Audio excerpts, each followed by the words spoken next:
So once the apparatus is started, you give it a few minutes to warm up. Push to release the parking brake. You always keep your foot on the manual brake. You hear that sound of the air releasing the brake.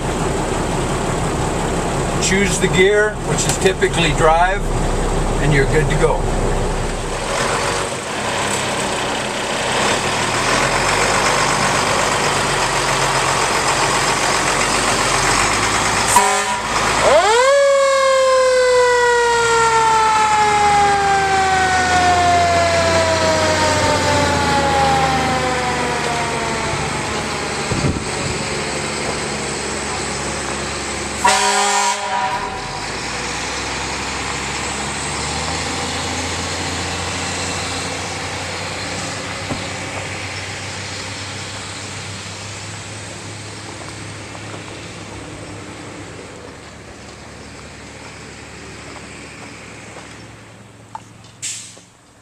Proper operation of this pump requires a very methodical approach to starting the pump. The important thing is that in order to pump water, you need to have water. So there's a lever here, which is the first thing you do if you're going to engage the pump, is turn the tank to pump valve open, which is forward.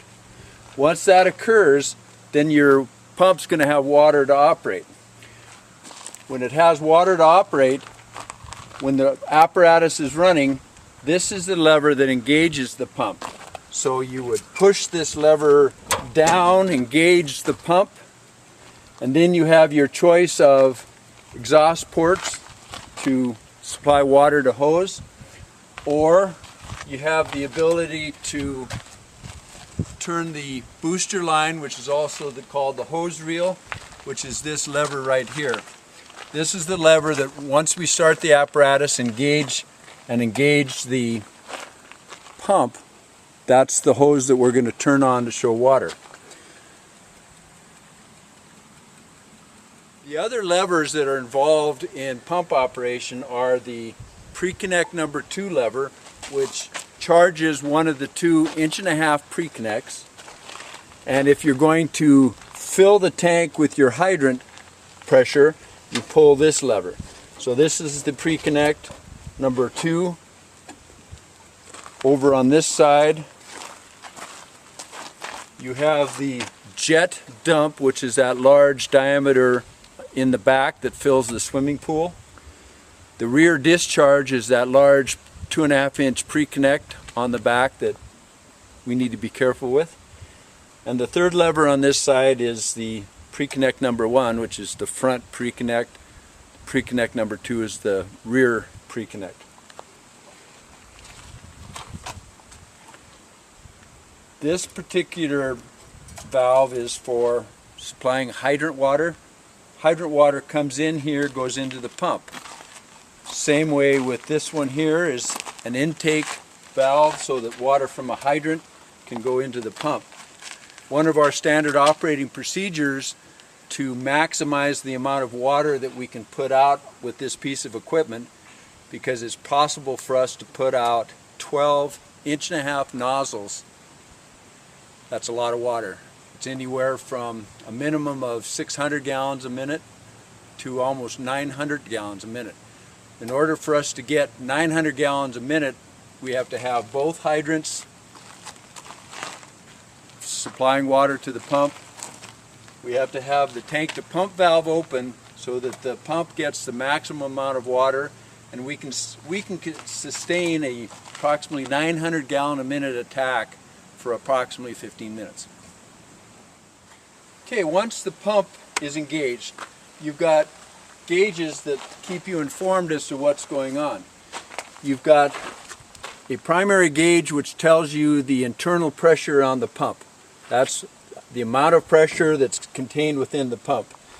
You've got a gauge over here that has the outflow pressure in the pump. So this is inflow, that's outflow. Once you open up valves, no matter which valve it is, whether it's the rear, the front, pre-connect, or 1, 2, or 3 discharge ports, Each one of these gauges allows you to monitor the pressure.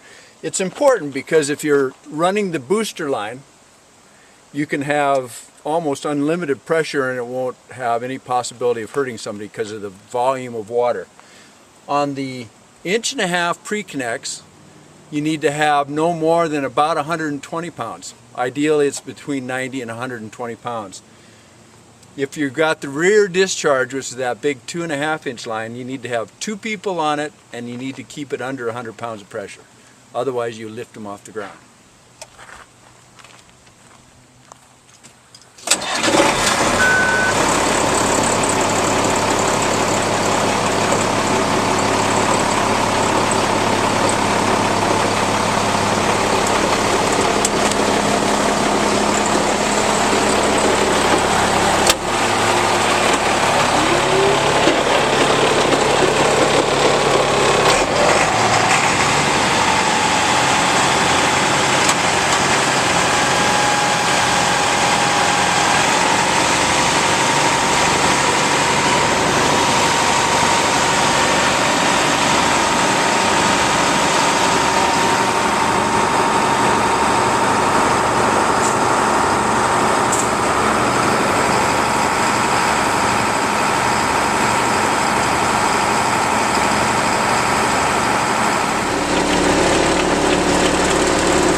What else do you need a shot of?